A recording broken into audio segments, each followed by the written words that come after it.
Hi friends, welcome to சேசு சமையல் தமிழ். இன்றைக்கி நம்மளோட சேனலில் ரொம்பவே சூப்பராக சாதத்துக்கு அட்டகாசமாக இருக்கிற மாதிரி கத்திரிக்காயை வச்சு எண்ணெய் கத்திரிக்காய் குழம்பு எப்படி செய்கிறதுன்னு பார்க்கலாம். அதுக்கு முன்னாடி நீங்கள் இப்போ தான் நம்மளோட சேனலை ஃபஸ்ட் டைம் பார்க்குறீங்கன்னா சேசு சமையல் தமிழ் சேனலை சப்ஸ்கிரைப் பண்ணிவிடுங்க. வாங்க இப்போ வீடியோக்குள்ளே போயிடலாம். அதுக்கு ஒரு கடாயில் கொஞ்சமாக எண்ணெய் சேர்த்துக்கலாம். எண்ணெய் சூடானதும் இதில் ஒரு 3 பல்லு பூண்டு சேர்த்துக்கலாம். இது கூட ஒரு துண்டு அளவுக்கு இஞ்சியை நான் சும்மா கட் பண்ணி சேர்த்துருக்கேன். கூடவே அரை டீஸ்பூன் அளவுக்கு சீரகம், ஒரு பெரிய வெங்காயத்தை ரஃபாக கட் பண்ணி அதையும் சேர்த்துக்கலாம். இது கூட ஒரு பெரிய சைஸ் தக்காளியை கட் பண்ணி சேர்த்துக்கலாம். வெங்காயம் தக்காளியும் கொஞ்சம் வதக்கி விட்டு கொஞ்சமாக கொத்தமல்லி இலைகளை இது கூட சேர்த்துக்கலாம். இதை கொஞ்சம் வதக்கிடலாம்.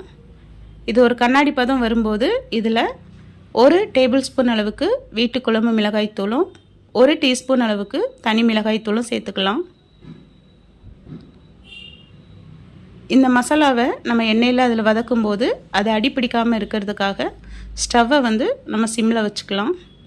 இதை கொஞ்சம் எண்ணெய் பிரிகிற அளவுக்கு வதக்கி விட்டுட்டு இதில் ஒரு பாதி சைஸ் தேங்காவை துருவி சேர்த்துக்கலாம். நான் துருவி சேர்க்கல, மிக்சர் ஜாரில் தண்ணி ஊற்றாமல் அரைச்சி அதை சேர்த்துருக்கேன். இப்போ இதை ஒரு நிமிஷம் நல்லா வதக்கி விட்டுட்டு கொஞ்சம் இதை நல்லா ஆற விட்டுடலாம். ஆற விட்டுட்டு இதை ஒரு மிக்சர் ஜாரில் சேர்த்து தண்ணி ஊற்றி நல்லா நைஸ் பேஸ்ட்டாக அரைச்சி எடுத்துகிட்டு வந்துடலாம். இதுதான் இந்த குழம்புக்கு ஒரு பேஸாக இருக்க போகுது. இப்போது நல்லா அரைச்சி எடுத்துகிட்டு வந்தாச்சு. இப்போது இதுக்கு நான் இந்த கத்திரிக்காய் தான் எடுத்துருக்கிறேன். இதை கொஞ்சம் சின்ன சின்ன கத்திரிக்காயாக நம்ம செலக்ட் பண்ணும்போது நமக்கு கிரேவி நல்லா டேஸ்ட்டாக இருக்கும். அதாவது கத்திரிக்காய் சாப்பிடும்போது நல்லா டேஸ்ட்டாக இருக்கும், மசாலாலாம் நல்லா இறங்கி. இப்போது இதை நான் இங்கே காமிக்கிற மாதிரி கட் பண்ணி எடுத்துக்கோங்க. இப்படி கட் பண்ணும்போது உள்ளே ஏதாவது பூச்சி இருந்தாலும் தெரியும். அதே போல் மசாலா நல்லா உள்ளே இறங்கும். இப்போது கட் பண்ணி வச்சுருந்த அந்த கத்திரிக்காயெல்லாம் கொஞ்சமாக எண்ணெய் ஊற்றி கடாயில் நம்ம கொஞ்சம் ஃப்ரை பண்ணி எடுத்துக்கலாம். இப்போது நம்ம இந்த மசாலாவை உள்ளே ஸ்டஃப் பண்ணி கூட நம்ம இதில் ஃப்ரை பண்ணி எடுக்கலாம்.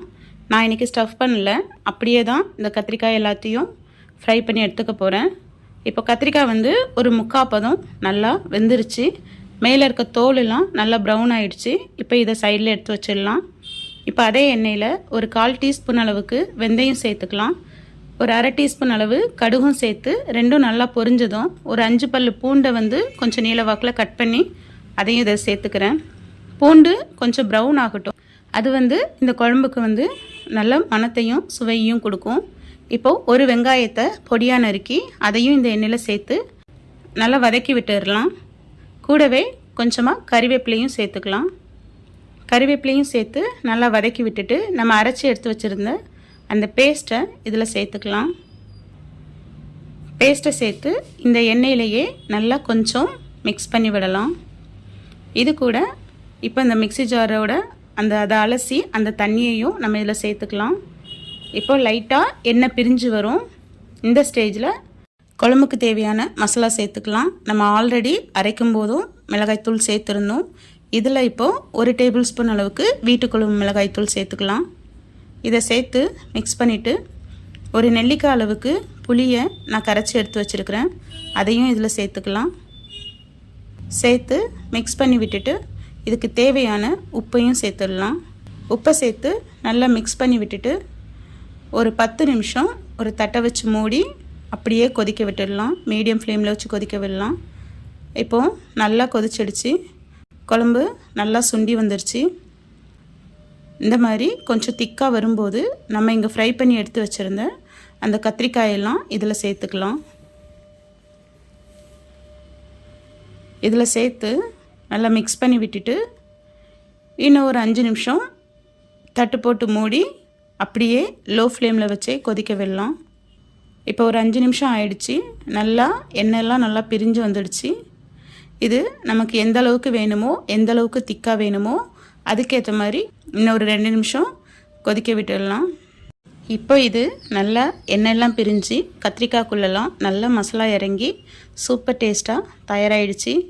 இந்தளவுக்கு திக்காக இருக்கும்போது நீங்கள் ஸ்டவ்வை ஆஃப் பண்ணிங்கன்னா உங்களுக்கு கொஞ்சம் குழம்பு வந்து ஆறுனதுக்கப்புறமா இன்னும் கொஞ்சம் திக்காகும். ஸோ இந்த ஸ்டேஜில் இருக்கும்போது நீங்கள் ஸ்டவ் ஆஃப் பண்ணிவிடுங்க. சாதத்து கூட வச்சு சாப்பிடும்போது ரொம்பவே சுவையாக இருக்கும். கண்டிப்பாக ட்ரை பண்ணி பாருங்கள். இப்போ இதில் கொஞ்சமாக கொத்தமல்லி இலைகளை தூவி விட்டு ஸ்டவ் ஆஃப் பண்ணிங்கன்னா சூப்பரான எண்ணெய் கத்திரிக்காய் குழம்பு தயாராகிடுச்சு.